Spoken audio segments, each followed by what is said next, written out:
Taxi চালক দুলু মিয়া স্ত্রীর মুখে হাসির জন্য হাজারো খুন করতে রাজি দুলু মিয়া। এরকম একটি সংলাপ আমরা দেখতে পেরেছি শাকিব খানের পেন ইন্ডিয়া সিনেমার দরদে রয়েছে।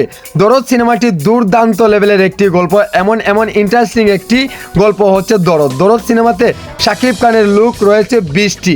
শাকিব খানকে যেভাবে প্রেজেন্ট করেছে আমাদের নির্মাতা গুণী পরিচালক অনন্য মামুন ভাইকে আমার অন্তরের অন্তঃস্থল থেকে ধন্যবাদ জানাই। শাকিব খানকে নিয়ে এই ধরনের একটি সিনেমা বানিয়েছে।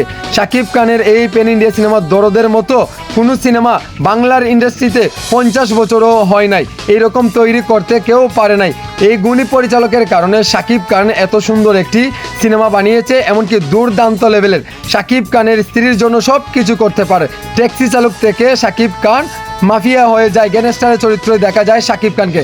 শাকিব খানের লুক আপনারা দেখে কিন্তু মুগ্ধ হয়েছেন। এলোমেলো চুল, কুকড়া চুল, মানে বড় বড় গুপ, মানে সব কিছু মিলিয়ে খানের দরদ সিনেমাটি আপনারা সবাই কিন্তু দেখবেন। আর কেমন ধামাকা হয়েছে আপনারা অবশ্যই কমেন্ট বক্সে জানাবেন।